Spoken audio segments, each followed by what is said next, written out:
Sa kabuntagon ang iyong kadoy, birada na pud no kaning kamunggay sa silingan. So arang ganindot kay ang kamunggay sa silingan nga pertidyong labunga. So ani ang tiradahan sa iyong kadoy, wa man tay lain masud-an ani tiradan lang tadig kamunggay. Kamunggay sa silingan nga walay paglubad. So basta kamunggay gani ato dun ang parisan kaning gitawag nato kapayas nga makab-ot ra pud no, nga pinakaswerte jud ta ba kani ato ang giluto karon nga makita ra jud sa ato ang panimalay. So ako din ang gitiradahan da no kaning gamay nga karne nga paborito sa akong inahan, ako din ang gilutoan no, kay gilahi na ako ni kay para ni sa iya ha, kay paborito man niyang karne, kay di man ni siya mukaon kani akong niluto karon mo ako na lang siya gilutoan no, bisag gamay kaayo na ang karne lipay na kada siya makatilaw ana. So espesyal man yun atong tirada no, basta mama gani ato ang hisgutan na ato adyo na siyang pagbigyan kanang dami ang karne bahala gamay. So ang tiradahan sa iyong kaadoy karon no, nagkuha man tagapaya, so gitawag nato nga kamunggay sa silingan ay way pagduha-duha, tiradahan na nato nig manok. Manok, basta wa lagi sudan no, kaya nung manok atong madali-dali. Ito mga kaadik kong higala naman tayo available nga manok diri no, ato po ning tiradahan og sabaw-sabaw. Kay karong kabuntagon ba, nindot yun magsabaw-sabaw ang iyong kaadoy no, always na jud kasabaw, basta naik sabaw nun. So ani lang atong pagkatirada karon kaning lamian nga sinabaw na manok. Ay namo pangutana kung unsa na manuka, importante nga maluto na diha karong orasa o karong taknaa. Ato alin ang ibabawan og tanglad no, hudot tay lain maibabaw ani kada rin tanglad nga pertipong himsuga nga unlimited po diri sa Hinaguan Garden. So basta sabaw na gani, di dyan na to nakalimtan ganing tanglad ba nga pertipong presko ha. So pinaaptik din nagbukal-bukal di no, kanit yung pagluto-luto nato mga kaadoy kong higala. Dili dyan ni basta-basta char. Kanala nagasulti sa mga kaadoy kong higala no, sige ra daw kog kaon, sige ra daw kog luto.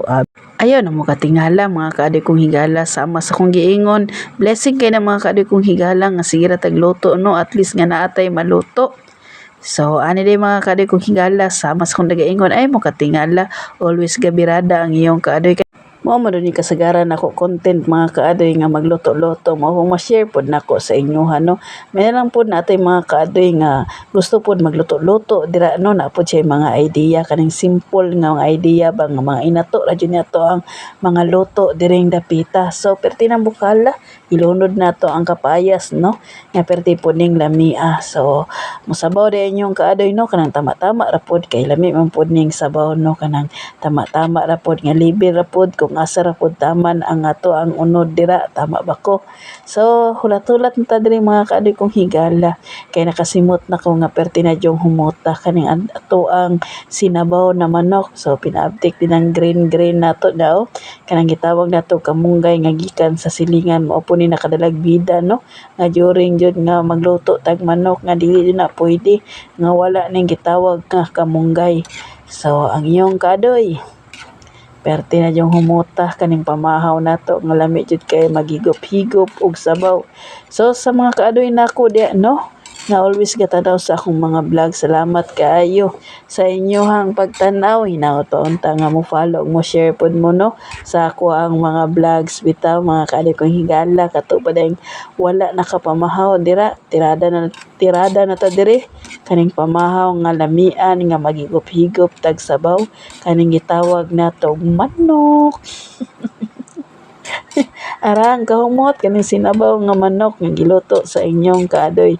So sa kabuntagon karon tirada na ta kaning lamiang sinabaw nga manok. Sa panahon day karon mga kaadoy kong higala, kung saray available sa atong panimalay, dili na ta mag-arte-arte, importante nga naatay makaon. Always would magpasalamat mga kaadoy kong higala, madako man na magamay ang grasya.